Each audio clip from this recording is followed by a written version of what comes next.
Que hoje seja um dia, uma noite de experiências com Deus, de revelação de Deus na sua vida. Amém? Glória a Deus. Muito bem. Abra suas Bíblias no livro de Efésios.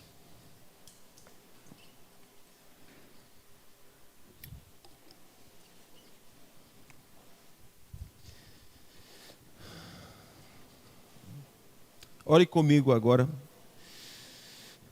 Diga comigo, Pai, eu peço ao Senhor espírito de sabedoria e de revelação.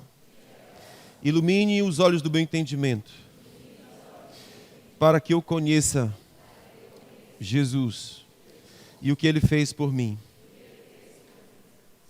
Amém. Efésios capítulo de número 2.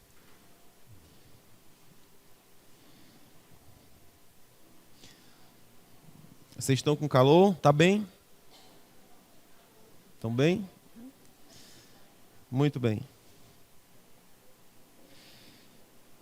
Deixa eu ler com você Efésios capítulo de número 2. Podemos ler? Quais são as duas coisas que todo cristão não pode deixar de praticar de jeito nenhum? Não é isso? Oração e palavra. Diga comigo, oração e palavra. Precisamos dessas duas coisas como disciplina espiritual na nossa vida, oração e palavra. Amém, queridos? Muito bem, deixa eu ler com vocês então. Diz assim: Ele vos vivificou, estando vós mortos nos vossos delitos e pecados, nos quais outrora andastes segundo o curso deste mundo, segundo o príncipe das potestades do ar, do espírito que agora opera nos filhos da desobediência, entre os quais todos nós antes andávamos nos desejos da nossa carne, fazendo a vontade da carne e dos pensamentos, e éramos por natureza filhos da ira, como também os demais. Mas Deus, sendo rico em misericórdia, pelo seu muito amor com que nos amou, estando nós ainda mortos em nossos delitos, nos vivificou juntamente com Cristo, pela graça sois salvos. E nos ressuscitou juntamente com Ele, e com Ele nos fez sentar nas regiões celestiais em Cristo, para mostrar nos séculos vindouros a suprema riqueza da sua graça, pela sua bondade para conosco em Jesus, porque pela graça sois salvos, mediante a fé. Isso não vem de vós, é dom de Deus. Não vem das obras para que ninguém se glorie, porque somos feitura sua, criados em Cristo Jesus para as boas obras, as quais Deus preparou antes para que andássemos nelas. Digam amém. Palavra de Deus, palavra de vida eterna. Cadê o Luquinha? Vem trabalhar, mas passou muitos dias de folga. Muito bem. Queridos, esse texto nós lemos semana passada, lemos hoje, e eu não sei se vamos continuar lendo o mesmo texto. Deixa eu te fazer uma pergunta. Os textos que você ouve aqui, você medita em sua casa? Amém? Você se alimenta dos textos?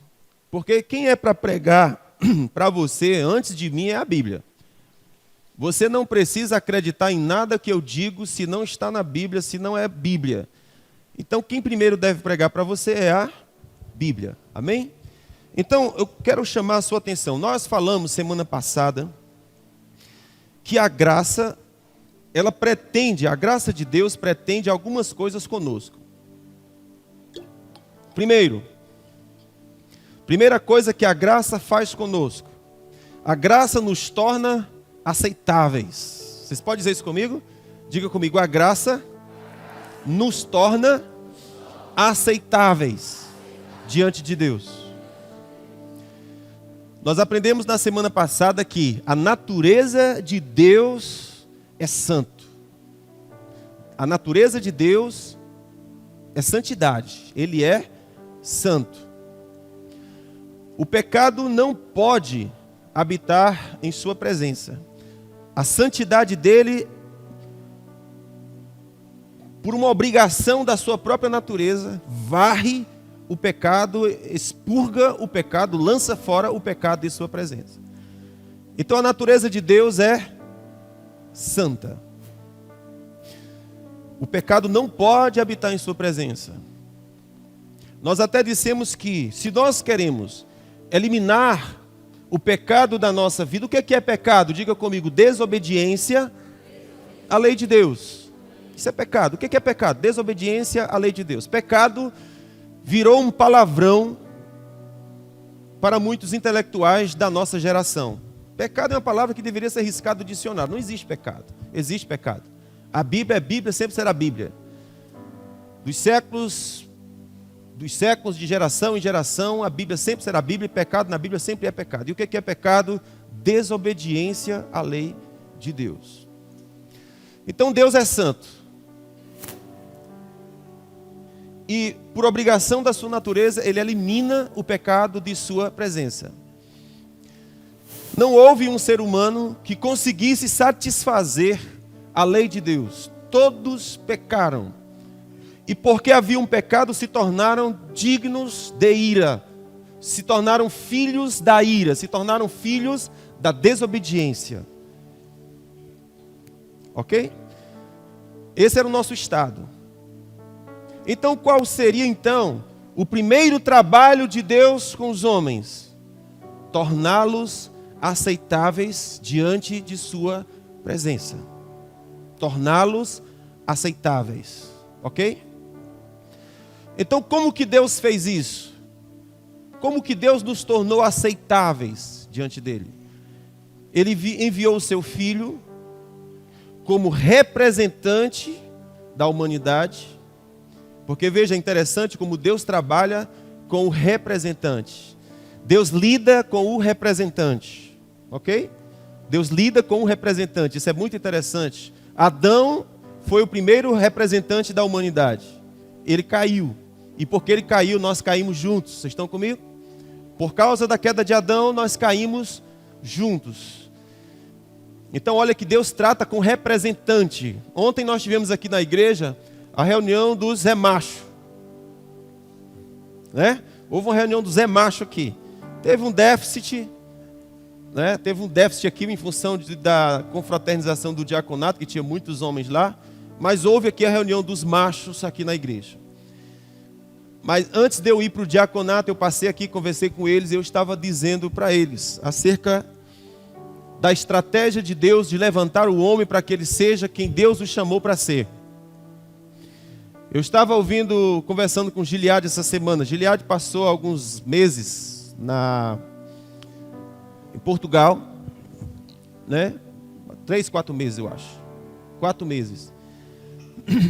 Aí eu estive com ele essa semana. Estava ele, Claudinho, Ravi, e o Gileade disse: pastor, é impressionante. Depois que eu cheguei, o comportamento de Ravi mudou. Mudou. Ele percebeu que quando chegou Ravi, já tinha alguns traços de comportamento em função da ausência do pai. E eu disse: é isso aí. É isso aí. Deus escolhe representantes. O homem é representante de Deus dentro da casa.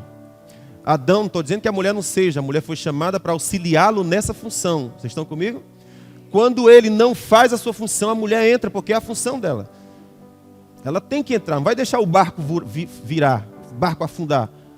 Mas Deus estabeleceu um representante que era o homem. Ele se levantou em casa, o filho assume o seu lugar, a esposa assume o seu lugar, as coisas se arrumam em função dele que está ali. Ele é o representante do lar. Adão era o representante da raça humana, mas ele caiu. E Deus levantou um outro representante, Jesus. Esse não caiu. Esse não caiu. Esse cumpriu a lei de Deus com perfeição. Ok? Então preste atenção. O nosso estado foi mudado por causa daquilo que Jesus fez. Nenhum homem cumpriu a lei de Deus. Ele cumpriu. Romanos capítulo 8 explica para nós que Jesus cumpriu a lei, fazendo aquilo que era impossível, para que os benefícios se cumprissem em nós. Ele cumpriu a lei para que os benefícios se cumprissem em nós. Nós que não andamos segundo a carne, mas nós que nos inclinamos para o Espírito. Há um detalhe importante aqui, ok? O Espírito Santo, ele é o agente de Deus para tornar a graça viva em nós. Sem o Espírito Santo nós não compreendemos graça, e sem o Espírito Santo nós não experimentamos graça. O Espírito é o agente do reino de Deus. É Ele que estabelece o reino de Deus dentro de nós. Sem o Espírito nós não conseguimos usufruir, desfrutar daquilo que a graça nos deu. Então, Jesus cumpriu a lei para que os benefícios dela fossem cumpridos em nós, que não andamos segundo a carne, mas nos inclinamos para o Espírito Santo. Então, há uma necessidade de que aquele que veio a Jesus seja cheio do Espírito. Amém, queridos? É uma necessidade. Então veja, como foi que Deus fez conosco? Ele enviou Jesus e Ele agora é o nosso representante. Ele não caiu, Ele está de pé. Então qual é a nossa posição? De pé. Ok? Mas o que é que nós precisamos compreender? Veja bem, nós dissemos que o primeiro objetivo de Deus em nos dar a graça é nos tornar aceitáveis. Para quê? Para que nós recebamos tudo. Para quê?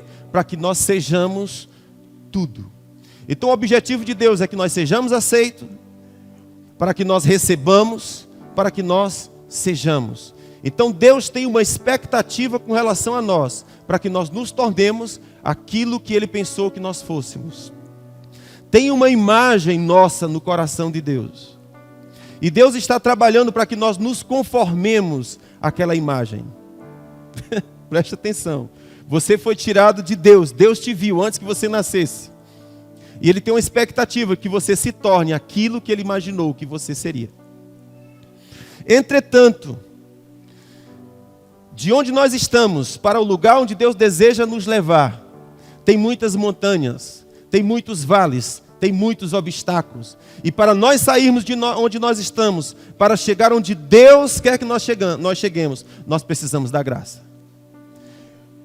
Precisamos do favor de Deus. Precisamos ver a bondade de Deus. Precisamos nos achegar nele, confiados em sua bondade. A Bíblia diz assim: por acaso vocês ignoram que é o conhecimento da sua bondade que nos leva ao verdadeiro arrependimento? Paulo pergunta isso no livro de Romanos. Vocês ignoram? Portanto, vocês não devem ignorar que o que nos conduz ao verdadeiro arrependimento é o conhecimento da sua bondade. E qual é o nosso objetivo aqui? É levantar Cristo, para que você veja Cristo, e uma vez vendo Cristo, você seja cheio da bondade de Deus, de modo que você fique firme, de modo que o mundo não tome o seu coração, de modo que o mundo não tome a sua paixão, de modo que Cristo seja o alvo da sua vida. A bondade do Senhor te constranja. Você já foi constrangido pela bondade de alguma pessoa? Uma pessoa que é tão boa, mas tão boa, que você não consegue ser diferente, senão bom também. Você já viu isso? A bondade dela te constrange a ser bom. Você já viu isso? Já aconteceu isso com você? Alguém tão bacana que você não podia ser outro modo, senão bacana com ela também. Porque a bondade dela te constrange. Você não podia ser diferente. Quando nós conhecemos a bondade de Deus em Jesus Cristo, a bondade dele nos constrange. Ok? Então nosso objetivo é que você conheça a bondade de Deus. Para que, conhecendo a bondade de Deus, você receba o que Ele quer lhe dar. Para quê? Para que você corra a sua carreira e se torne o que Deus sonhou a seu respeito. Aleluia. Amém? Então, nosso texto base é esse texto que nós lemos aqui, Efésios capítulo 2. Decora esse texto. Efésios capítulo 2, do versículo 1 ao versículo 10. Nós estávamos mortos, Ele nos deu vida, estando nós mortos nos nossos delitos e pecados, nos quais outrora nós andávamos, segundo o curso deste mundo, segundo o espírito que opera nos filhos da desobediência, entre os quais nós também estávamos, seguindo as inclinações da carne, seguindo a inclinação da carne e dos pensamentos, e éramos por natureza filhos da ira. Mas Deus, sendo rico em misericórdia, pelo seu muito amor com que nos amou, Ele nos deu vida. E juntamente com Cristo também nos ressuscitou, e juntamente com Cristo também nos fez assentar nos lugares celestiais, para que Ele mostrasse nos séculos vindouros a riqueza da sua bondade, a riqueza da sua graça, que foi manifestado a nós em bondade, porque pela graça vocês são salvos, por meio da fé. Isso não vem de vós, é dom de Deus, não vem das suas obras para que você não se glorie, porque nós somos feituras suas, criados em Cristo Jesus, para as boas obras que Ele preparou antes da fundação do mundo, para que nós andássemos nelas. O que é que nós temos aqui? Os 3 níveis. Nós fomos primeiro aceitos, para que nós recebêssemos, para que nós fôssemos. Então o que Deus está dizendo é: eu já vejo as obras que você vai realizar. Eu fiz todo um trabalho para que você corresse nas obras que eu criei para você correr. Para que você vivesse o que eu planejei para você viver. Antes que você nascesse, as suas boas obras já estavam prontas para você. O desafio da vida é nós entrarmos na graça, porque enquanto nós não entrarmos na graça, nós não conseguiremos fazer aquilo que Deus planejou para que nós fizéssemos. O que é que eu imagino aqui? O que são essas boas obras? Normalmente, quando as pessoas pensam em boas obras, elas pensam em distribuir cestas básicas. Não é disso que está falando. O que são as boas obras? Não estou dizendo que isso é errado, amém, irmãos? Entenda isso. Faz parte. Faz parte da graça distribuir graça. Jesus falou em Mateus 25, eu estive nu e você não me deu roupa, então faz parte. Eu tive necessidade de alimento e você não me deu alimento, faz parte. Eu estava desabrigado e você não me abrigou, faz parte. Essas coisas faz parte, mas não é disso que está falando aqui. Deus preparou obras para que andássemos nela. Que obras são essas? São as obras do Espírito. Porque nós antes andávamos na obra da carne, nas inclinações da carne, nas imaginações vãs da nossa carne. E quando nós estávamos andando nestas obras, o que nós fizemos foi nos tornar submisso a influências malignas. O que nós conseguimos por andar nas obras da carne foi ser guiado por espíritos demoníacos. E quando fizemos isso, nós nos tornamos, por natureza, filhos da ira. Mas não foram para essas obras que o Senhor nos preparou. Ele disse, Ele te preparou para as boas obras. E o que são boas obras? As obras do Espírito. E o que são as obras do Espírito? Fruto do Espírito. As obras do Espírito é amor, paz, longanimidade, bondade, mansidão, domínio próprio, fidelidade, mansidão. Estas coisas são obras do Espírito, não obras da carne. São obras do Espírito. Quais são os outros exemplos das obras do Espírito? Andar nos dons. O que é andar nos dons? O que é fluir nos dons? É fluir no dom da fé. É fluir no dom dos milagres. É fluir no dom da cura. é fluir no dom profético, é fluir na oração em línguas, é fluir na interpretação das línguas, é fluir no discernimento de espírito, é fluir com a palavra do conhecimento, é fluir com a palavra da sabedoria, é fluir, é os céus abertos sobre a cabeça. Isso é obra do Espírito. O Senhor está dizendo: eu te criei, eu te gerei para isso, para essas obras. Isso é que são as obras que você deve andar. Essas são as obras que devem fazer parte da frutificação em você. Deus tem essa expectativa. Mas enquanto eu estou andando nas obras da carne, eu estou sujeito a influências malignas. E estou me tornando filho da ira, me tornando distante daquele que me amou. E quando eu faço isso, eu me mato, eu firo a mim mesmo. Mas quando é que eu me torno pleno? Quando eu ando nas obras que o Senhor preparou para que eu andasse nelas. Vocês estão comigo? Então qual deve ser a nossa ambição? Essa tem sido a nossa oração. Na quarta-feira, culto de oração. E no domingo de manhã. Começando 6 da manhã, terminando meio-dia, 2 turnos de oração de 3 horas. E o que nós estamos orando é: venha o teu reino e se estabeleça a tua vontade. E o que é estabelecer o reino de Deus? É isso que eu estou lhe falando. O reino de Deus se estabelece quando o Espírito se move. O reino de Deus se estabelece quando o Espírito tem liberdade. Quando o Espírito de Deus tem liberdade, fardos são quebrados. Cadeias são rompidas, grilhões se rompem. Onde está o Espírito do Senhor, existe liberdade. Isso é reino. Quando o reino de Deus chega, liberdade se estabelece. Então veja, o que é que a gente aprende nesse texto de Efésios capítulo 2? Uma coisa muito importante.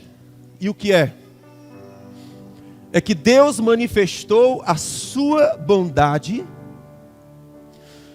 quando nós ainda éramos pecadores. Ele vos vivificou, estando vós mortos nos vossos delitos e pecados. O que é que eu aprendo com isso? Que a graça de Deus está derramada sem que você tenha consciência dela. Ok? O que é que eu estou dizendo com isso? Ele vos deu vida, estando vós mortos nos vossos delitos e pecados. Quando foi que Jesus morreu por nós? Quando nós éramos santos? Quando nós éramos justos? Quando nós éramos perfeitos? Não. Ele morreu quando nós éramos, por natureza, filhos da ira. Quando nós éramos guiados por espíritos malignos. Quando nós éramos distante dele. Quando nós éramos mortos. Foi nessa condição que ele morreu por nós. Foi nessa condição que ele nos deu vida. O que é que eu aprendo? O que é que eu quero chamar a sua atenção? É que para todas as pessoas na face da terra, Jesus já vivificou ele. Jesus já ressuscitou ele. Jesus já o assentou à sua destra. Que doideira! Qual é a única coisa que falta? Os seus olhos serem abertos para você enxergar isso. Os seus olhos serem abertos para você ver isso. Porque no dia que isso acontecer, a mudança de reino acontece. Qual é a única coisa que falta? Revelação. Espírito de sabedoria e de revelação para você compreender o que Jesus fez por você. Na hora que essa compreensão chega, na hora que essa revelação chega, fé chega e mudança acontece. Olhe só o que está escrito em Atos capítulo 26. Paulo explicando acerca do seu chamado.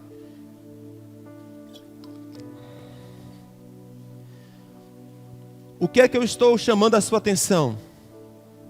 Para o que eu estou chamando a sua atenção?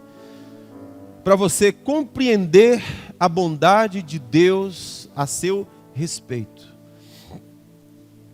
Se Deus enviou seu Filho, entregando-o por nós, quando nós ainda éramos pecadores, quando nós éramos por natureza filhos da ira, quando nós estávamos seguindo as inclinações da carne e dos pensamentos, quando nós estávamos mortos e separados de Deus, se Deus enviou seu Filho e morreu por nós, quando nós estávamos nessa situação, o que Ele não fará por nós, quando nós formos achados reconciliados com Ele? Se Deus não negou o seu próprio Filho, como Ele não nos dará todas as coisas? A graça me torna aceito, para que eu receba, para que eu seja. Sem a graça que te torna aceito, você não recebe. Se você não recebe de Deus, você não se torna quem Ele te chamou para ser. Por isso que a Bíblia fala, pela graça sois salvos, por meio da fé. Isso não vem de vós, foi eu que fiz. E eu fiz para quê? Para que as gerações futuras saibam do tamanho da minha bondade.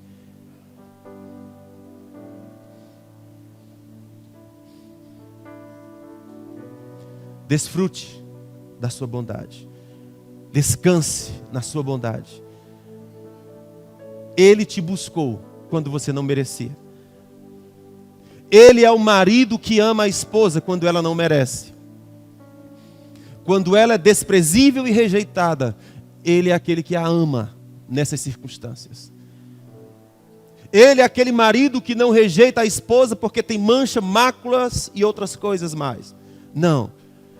Ele a pega do jeito que está e purifica as suas manchas e a limpa para si próprio. Ele não lança fora, Ele a ama. Ele não se divorcia dela, Ele a ama. O convite desse texto é: descansa na minha bondade. Confia na minha bondade. Se isso for revelado a você, as cadeias que te prendem acabam. Se nós aprendermos a descansar, saber que o Senhor nos amou quando nós ainda éramos. Ele não nos amou quando nós éramos bonzinhos. Ele nos amou quando nós éramos perversos. Profundamente perversos. Ele nos amou ali.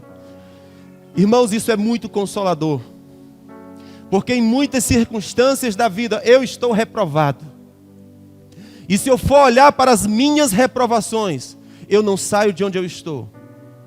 Mas quando eu olho para o seu amor, eu digo como o apóstolo Paulo: eu não julgo que eu tenha alcançado. Eu não julgo que eu seja perfeito. Mas uma coisa eu faço: eu esqueço das coisas que para trás ficaram.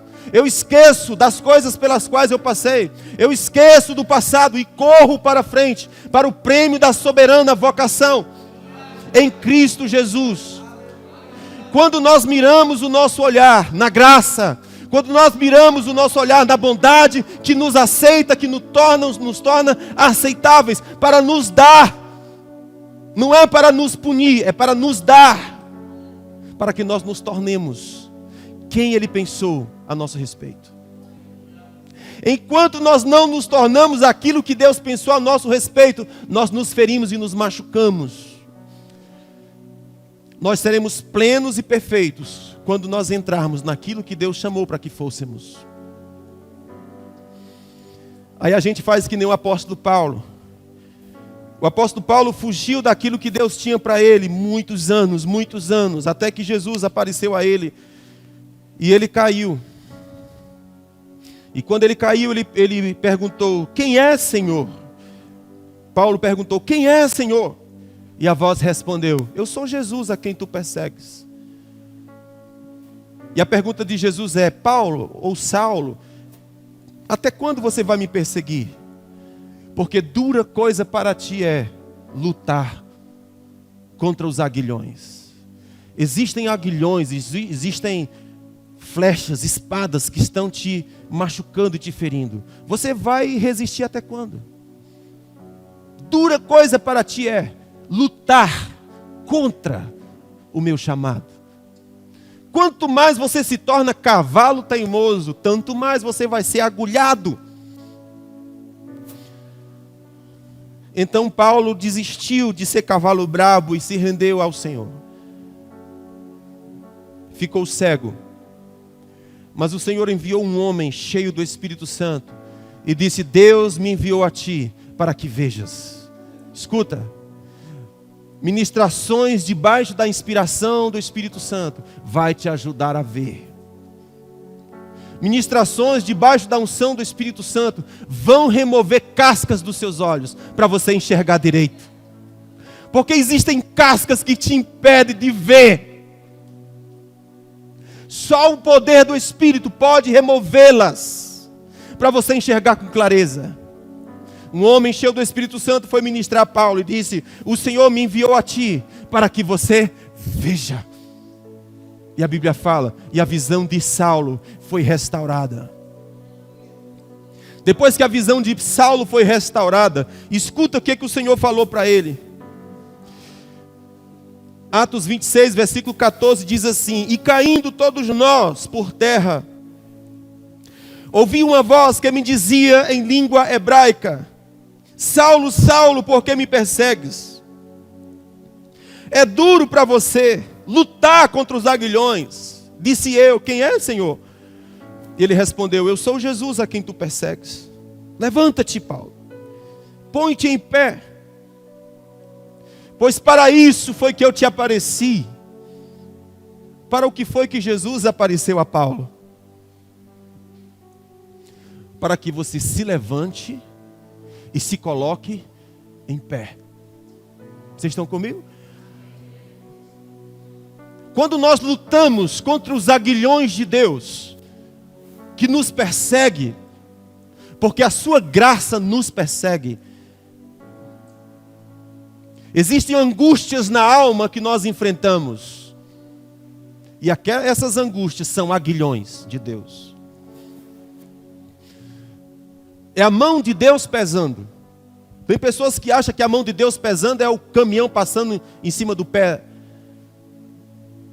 Não é isso. A mão de Deus pesando é triturando os seus ossos por dentro. É você andando e algo está te machucando e te ferindo por dentro, dizendo: vai lutar até quando? Vai me ouvir quando? Vai se quebrar quando? Vai vir quando? Aguilhões. Então o Senhor apareceu para Paulo e disse: Paulo, para isso eu te apareci, para que tu te levantes, para que tu não fiques mais prostrado, mas para que tu te ponhas de pé. Pois para isso foi que eu te apareci, para te fazer ministro e testemunha das coisas que você tem visto em mim, como daquelas que eu hei ainda de te aparecer. Escuta, Paulo estava vendo coisas. Paulo estava tendo revelação de quem Jesus é. Eu te chamei para ser ministro e testemunha das coisas que você tem visto. Deus estava tratando com Paulo fazia tempo, mas ele queria ser cavalo brabo e insistir na sua teimosia. Eu te chamei para ser testemunho das coisas que tens visto e daquelas que eu hei de aparecer a você e lhe dizer. Eu te apareci para te livrar desse povo e dos gentios para onde eu te envio. Escute, para fazer o quê? Ele disse: para abrir os olhos deles, a fim de que se convertam das trevas à luz, do poder de Satanás a Deus, para que receba a remissão dos seus pecados e herança entre aqueles que são santificados pela fé em mim. Escuta, Paulo, eu te levantei para isso, para que você abra os olhos deles, para que eles se convertam das trevas para a luz, para que eles saiam do poder de Satanás, para o reino de Deus, para que eles recebam remissão dos seus pecados e para que eles recebam a herança dos santos. Os santos têm uma herança. E o Senhor disse: eu te chamei, Paulo, para que você torne eles participantes da herança dos santos. Amém, queridos?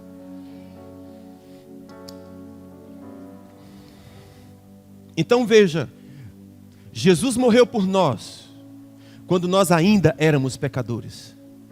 Não foi quando nós éramos bonzinhos. E o que a Bíblia nos chama para ver é o seguinte: se Ele morreu por nós quando nós éramos pecadores, o que Ele não fará por nós quando nós formos reconciliados? Vocês estão comigo? Então, quando eu me lembro dessa verdade, eu fortaleço a minha fé.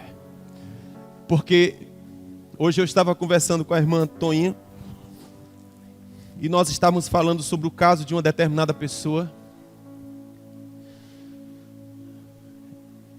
E a Tonhazinha disse assim, eu disse: eu acho que não tem jeito não. Ela disse: olha a incredulidade. Aí ela usou a seguinte frase, ela disse: se deu certo para mim, vai dar certo para ela. Aí eu disse: meu irmão, me converto, me perdoe, eu estou errado, você está certa. Se deu certo para mim, vai dar certo para ela. Aleluia. Então, quando eu olho para a minha imperfeição e eu me lembro que Ele me amou quando eu não merecia, então eu descanso na sua bondade e eu sei que vai dar certo. E eu sei que eu vou completar a minha carreira. E eu sei que eu não morrerei enquanto não se cumprir as suas promessas feitas a mim. Uma coisa eu faço: eu me esqueço do que passou e corro para frente, rumo ao prêmio da soberana vocação. E qual é a garantia que eu tenho de que eu vou alcançar o prêmio? Qual é a garantia que eu tenho que eu vou chegar no fim da minha carreira? A sua bondade. Porque Ele morreu por mim quando eu ainda era pecador. Muito mais quando eu sou reconciliado com Ele. O que Ele não fará por mim? Se Ele não negou seu próprio filho, o que Ele não me dará? Ele me dará todas as coisas. Amém, queridos? Então veja, Deus fez grandes coisas por nós em Jesus Cristo. Mas o que é que impede a gente de desfrutar daquilo que Ele fez para nós? Porque nós não temos entendimento. E porque nós não temos entendimento, nós não desfrutamos. Nós só desfrutamos daquilo que entendemos. Ok? Então veja o que diz o texto, Efésios 2:8. Pela graça sois salvos. Isso não vem de vós, é dom de Deus. Vamos dizer junto? Pela graça sois salvos. Como é que nós somos salvos? Somente pela graça. Como é que nós somos salvos? Qual é a única coisa que nós precisamos fazer? Creia. Creia. Olha o que está escrito em João.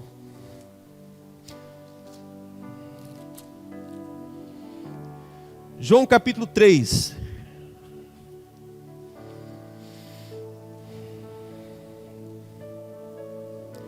João capítulo 3, versículo 36. Ministério do Louvor pode vir. João capítulo 3. Posso ler?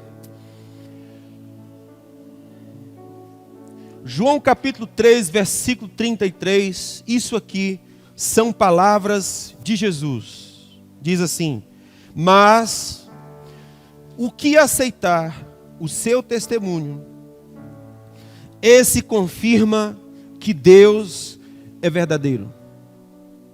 Se nós quisermos experimentar que Deus é verdadeiro, eu preciso crer no que Jesus falou.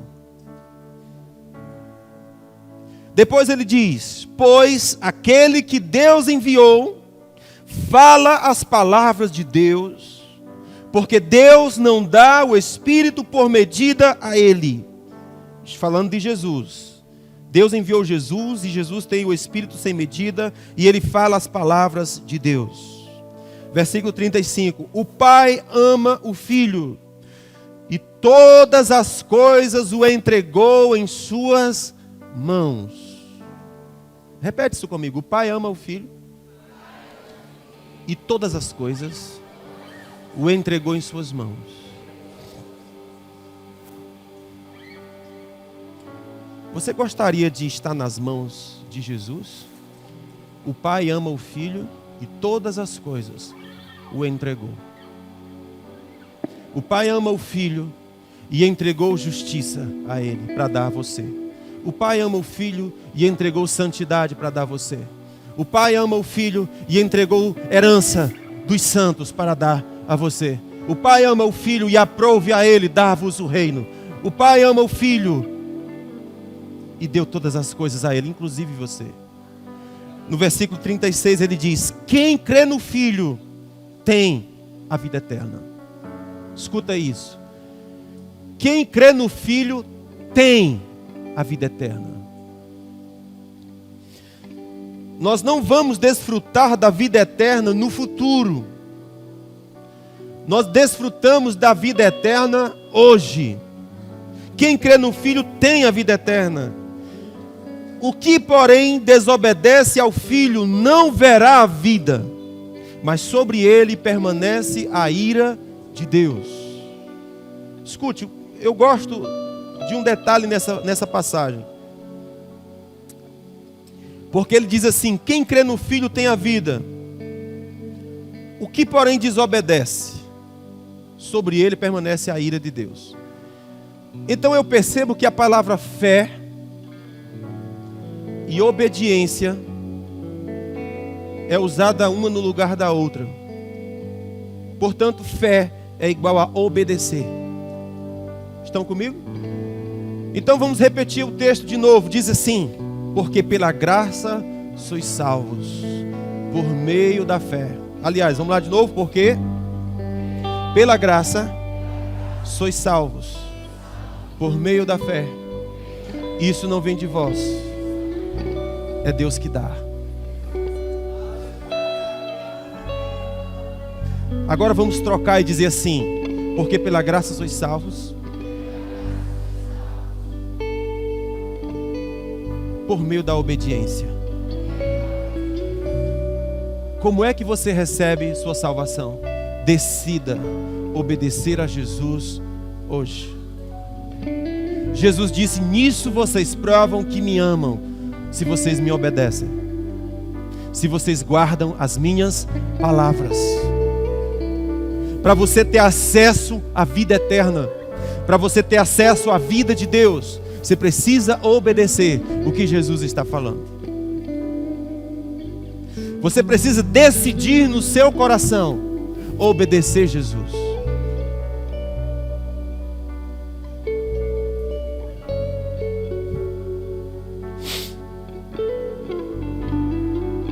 Então escute isso.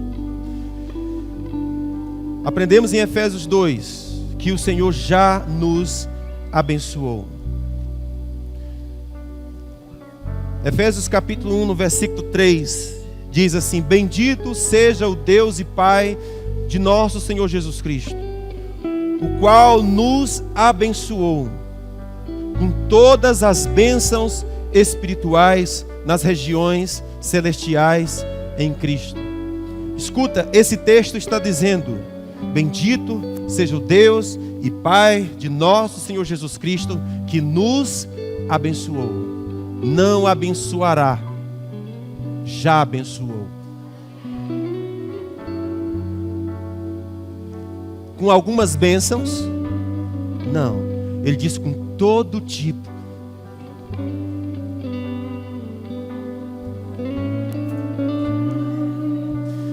Do que você precisa? todo tipo, com toda sorte de bênçãos. Aí alguém vai dizer assim: pastor, mas se você observar direito, está escrito que Ele nos abençoou com bênçãos espirituais. Isso mesmo. Porque as bênçãos materiais, elas se manifestam, porque elas já foram geradas no mundo do Espírito. Não é o contrário. Você não gera coisas na terra para se manifestar no Espírito. Você gera no Espírito e elas se manifestam. Primeiro Deus criou os céus, depois a terra. A ordem começa em Deus, depois elas se manifestam. Então você precisa descobrir que você foi abençoado nas regiões celestiais com toda sorte de bênçãos. Você precisa saber que quando creu em Cristo, você se tornou participante da herança dos santos. Há uma herança reservada para os santos nos céus. E é você que vai trazer essas bênçãos para se manifestar aqui. Do que você precisa?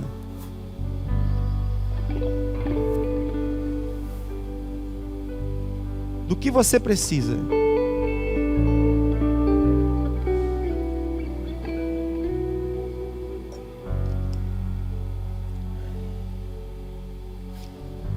Existe provisão em abundância.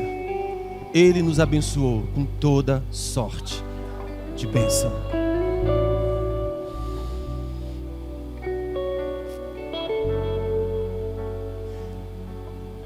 Nós precisamos aprender a colocar a nossa mão no bolso do nosso Pai.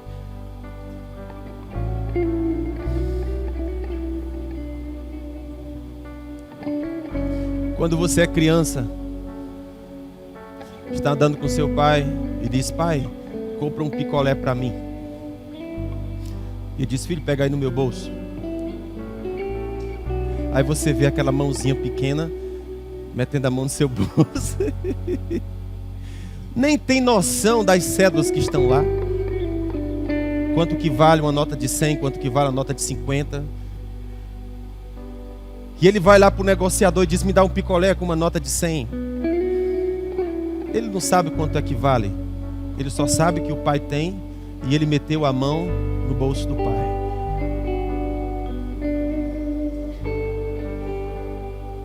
Por que andais ansiosos? Por que vos preocupais? Vós tendes Pai. Vós tendes Pai.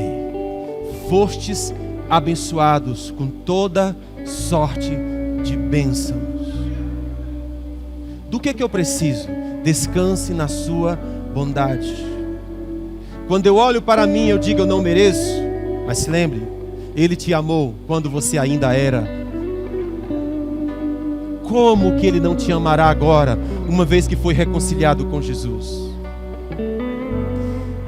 Foi abençoado com toda sorte de bênçãos espirituais. Eu vou encerrar com você lendo um texto que eu amo demais, que é Números capítulo 6, sobre a bênção sacerdotal. Esse texto me abriu os olhos para eu compreender muitas coisas, para eu compreender um pouquinho sobre o coração do Pai.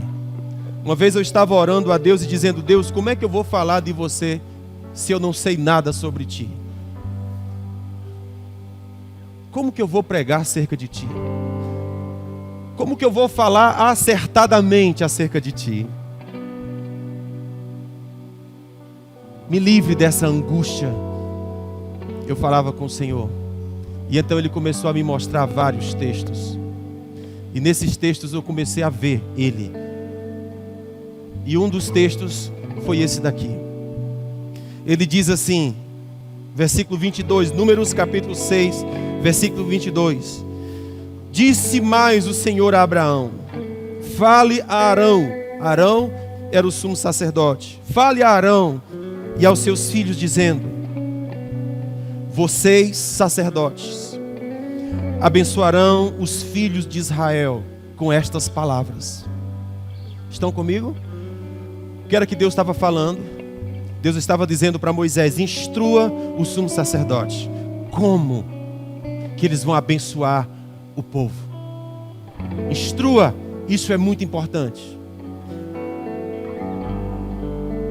Diga aos sumos sacerdotes que eles vão abençoar os filhos de Israel com as seguintes palavras. Quais são as palavras? A palavra é essa: o Senhor te abençoe e te guarde. O Senhor faça resplandecer o seu rosto sobre ti e tenha misericórdia de ti. O Senhor levante sobre ti o seu rosto e te dê shalom. Desse modo, dizendo estas palavras, vocês colocarão o meu nome sobre os meus filhos e eu vou abençoá-los. Como é que o nome de Deus é exaltado nos seus filhos? Quando eles compreendem quem o Senhor é. E o Senhor disse: debaixo da compreensão que eles terão de quem eu sou, é que eu vou abençoá-los. À medida que eles compreendem o meu coração, eu vou abençoá-los. Quais são as palavras que eu tenho que derramar sobre o teu povo? O Senhor disse assim: pregue para eles dizendo: o Senhor te abençoe. O Senhor guarde você. O Senhor faça resplandecer o seu rosto sobre ti e te cubra de misericórdia. Irmãos, o rosto de Deus resplandecido é Jesus. O que Deus está dizendo aqui é: o Senhor te abençoe e te guarde. Isso aqui são duas bênçãos que emanam de Jesus: bênção e proteção. Aí diz: o Senhor faça resplandecer sobre ti o seu rosto. Isso é Jesus. O Senhor faça Jesus brilhar. O Senhor brilhe Jesus de tal modo que as pessoas vejam Ele com clareza. E à medida que isso acontece, misericórdia e graça cobrirão. Depois ele diz: o Senhor levante sobre ti o seu rosto. Falando novamente de Jesus. O Senhor levante o seu rosto e faça o que? Te dê shalom. E é aí onde eu compreendi demais. O Senhor te abençoe e te guarde. O Senhor faça Jesus resplandecer sobre ti e te dê shalom. Assim, você porá o meu nome sobre os filhos de Israel e eu vou abençoá-los. O Senhor sobre ti levante o seu rosto e te dê shalom, te dê paz. Essa palavra shalom significa completar alguma coisa que ainda não está perfeita. Completar uma obra que foi iniciada. O Senhor te dê shalom. O Senhor complete o que Ele começou. Essa palavra shalom significa entrar num estado de integridade, de plenitude, de perfeição. Shalom escreve o estado de plenitude e realização que é resultado da presença de Deus. Shalom significa tudo que está errado sendo corrigido por causa da presença. Quando o shalom de Deus entra no mundo, as coisas começam a existir e passam a ser plenas em sua natureza. Coisas começam a existir. Estão comigo? Quando o shalom entra, coisas começam a existir e passam a ser plenas em suas naturezas, como elas foram criadas para ser. Shalom significa tudo que estiver quebrado seja corrigido. Tudo que está rachado se emende. Nada falte. Tudo fique perfeito. Tudo prospere. Salmo 23 começa: o Senhor é o meu pastor, não tenho falta de nada. Plenitude. Isso é o que Shalom traz. O Senhor faça resplandecer o seu rosto sobre ti e te entregue Shalom. Quem é que entrega Shalom? Jesus. À medida que o seu rosto é iluminado, à medida que eu vejo Ele, eu recebo Shalom e as coisas começam a ser consertadas. Aquilo que foi criado para ser se torna o que foi criado para ser. Não fica pelo meio do caminho, se torna pleno. A graça primeiro me torna aceitável, para que eu receba, para que eu seja o que Ele tinha planejado no começo. Antes que você nascesse, estava escrito no meu livro a teu respeito, todos os teus dias, sem que você houvesse vivido nenhum deles. Quando você ainda era substância sem forma no ventre de sua mãe, eu te conheci.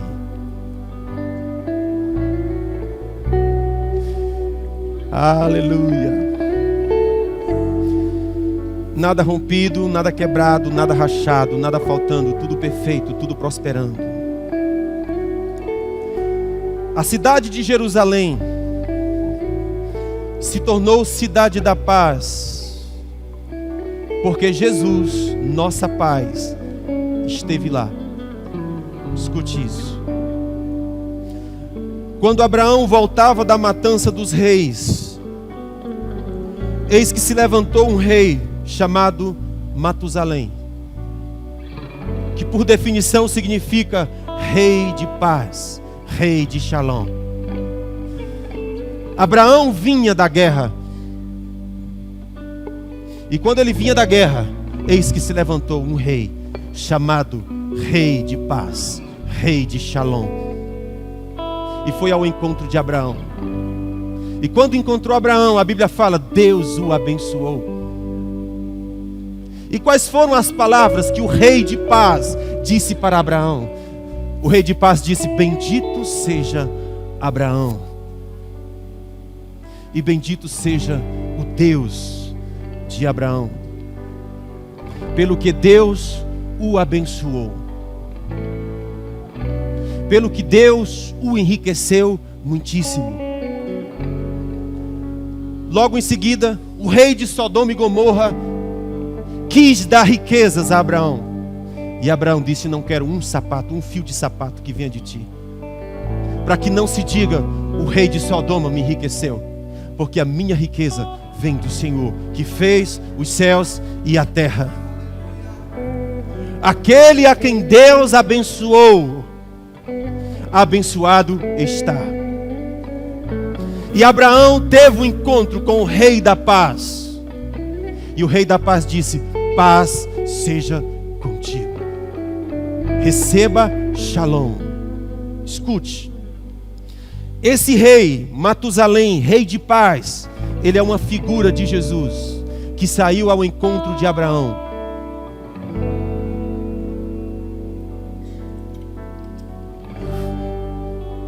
Abraão é um representante dos que creem. Os que creem passam a ser herdeiros de Abraão. Nós, os que cremos, estávamos em Abraão no dia que Jesus apareceu a ele e disse, o Senhor te abençoe. Receba Shalom. Você estava em Abraão naquele dia. Passaram-se os séculos, passaram-se os milênios, você nasceu. Mas na sua genealogia, ela se liga a Abraão no dia em que o Senhor apareceu a ele e disse, eu te abençoo. Há uma palavra de bênção na sua genealogia. Quando foi que eu atraí essa palavra de bênção? No dia em que você creu em Jesus. No dia que você recebeu obedecer Jesus, ser seguidor de Jesus, ser discípulo de Jesus, naquele dia você passou a ser dos que creem. E os que creem são filhos de Abraão. E os que são filhos de Abraão são herdeiros da bênção de Abraão. Gálatas capítulo 3, versículo 14, o Senhor diz, porque Jesus se tornou maldito por nós, para que nós recebêssemos a bênção de Abraão. Jesus se tornou maldito para que nós recebêssemos a bênção de Abraão. Observe isso. Então a cidade de Jerusalém se tornou cidade da paz, porque Jesus, a nossa paz, esteve lá. Matusalém era o rei da paz, figura de Jesus. A paz santifica o lugar. A paz faz uma cidade se tornar santa. Deus disse a Moisés: Moisés, tira as sandálias dos teus pés, porque a terra que você está é terra santa. Escute, aquela terra sempre foi a mesma terra, mas naquele dia ela se tornou uma terra especial. Por quê? Porque aquele que é santo estava lá, e o local onde ele está é santo. O santo santifica o lugar onde ele está. Jerusalém se tornou santo porque o santo habitou lá. Jerusalém se tornou cidade da paz porque aquele que é o príncipe da paz estava lá. Escuta isso. Tira as sandálias dos teus pés, porque o lugar que você está é santo. O lugar se tornou santo porque Deus estava lá. A cidade da paz também pode ser traduzida como a cidade em que habita aquele que é perfeito. Jerusalém se tornou a cidade perfeita porque o perfeito estava lá. Alguém pode dizer: não há nada em mim que preste, eu não sou santo. Do mesmo modo que a terra foi santificada pela presença de Jeová Shalom, a presença de Deus está ligando o que outrora foi rompido e está restabelecendo a paz. Jesus é a nossa paz. Ele é o nosso Jeová Shalom. Ele é o homem santo que santifica o lugar onde ele habita. Ou seja, você. Por causa do santo que habita o lugar, aquele lugar se torna santo. Por que é que você se torna santo? Não é porque você fez qualquer coisa, é porque aquele que é santo passou a habitar dentro. Jerusalém se tornou a cidade da paz, não era porque ela não tinha guerra, porque até hoje ela é uma cidade da guerra. Mas ela se tornou a cidade da paz, porque aquele que é o príncipe da paz estava lá, habitando aquele lugar. O santo santifica o lugar onde ele está. Por que é que você se torna santo? Não é porque você fez alguma coisa extraordinária, é porque aquele que é santo passou a habitar dentro. Por que é que você recebe Shalom? Não é porque eu sou especial, não é porque eu fiz algo especial, é porque aquele que é a paz, aquele que é Shalom, habita dentro. E porque ele habita, se torna. Cristo em vós é a esperança da glória. Meu Deus, ninguém está recebendo isso. Cristo em vós é a esperança da glória. É porque ele habita em vós que aquilo que ele disse que vai acontecer, vai acontecer. Escuta o que está escrito em Salmos 46. Há um rio cujas correntes alegram a cidade de Deus, o lugar santo das moradas do Altíssimo. Deus está no meio dela, não será abalada.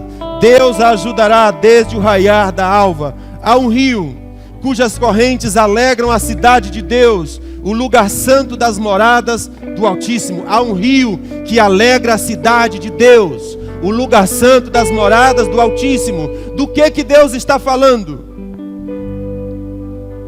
De você.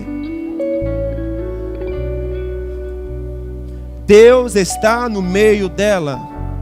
No meio de quem? De você. Deus está no meio dela, não será abalada, porque Deus está dentro de você. É que você não será abalado. porque Deus está dentro de você, é que a santidade dele passará a ser a sua. Porque Deus está dentro de você, a justiça dele passará a ser a sua. Porque o Rei da paz habita em você, é que Shalom estará dentro. Porque o Rei da paz habita em você, aquilo que está quebrado vai ser emendado, aquilo que está rachado vai ser sarado, aquilo que está rompido vai ser corrigido, porque o Rei da paz habita, o Rei Shalom habita, porque Ele habita, o lugar é santificado, porque Ele habita, o lugar muda, porque Ele habita. Não diz respeito a mim, Ele quis. E onde Ele põe a planta do seu pé, Ele diz: é santo. Onde Ele põe a planta do seu pé é santo. E você olha para si e diz: eu não sou santo. Mas Jerusalém foi santificada por causa do santo, não é por causa dela. Sião foi santificada por causa daquele que santifica, não é por minha causa. Eu olho para mim, não vejo bem algum, não vejo beleza alguma, mas o santo me desejou, o santo me quis. E porque Ele é santo, você é santo. Porque Ele é paz, você é paz. Porque Ele é justo, você é justo. Qual é a única coisa que Ele disse para você saber? Crer na minha bondade. Olha para Jesus, resplandeça Ele sobre você, e eu vou te abençoar. Desse modo, você exaltará o meu nome sobre o meu povo. Eles olharão para o rosto de Jesus iluminando, e eu vou poder abençoá-los. Eu vou poder lhes dar shalom. Eu vou poder corrigir. Eu vou poder completar o que antes foi começado. Shalom santifica o lugar. Há um rio que sai do trono de Deus, que alegra a sua cidade. O lugar santo, Ele chamou de lugar santo, onde o Altíssimo habita.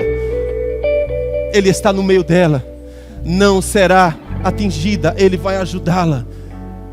Ela não vai cair, ela vai ficar de pé. Aleluia. Porque pela graça sois salvos. Isso não vem de vós, é dom de Deus, é presente para os que creem, para os que conseguem entrar nesse descanso. O santo santifica o lugar onde Ele habita. Tire a sandália dos seus pés, porque o lugar onde eu habito é santo. Onde Ele habita? O lugar das moradas do Altíssimo. Poderia ter escolhido uma mansão, meu Senhor, mas Ele me escolheu. Aleluia.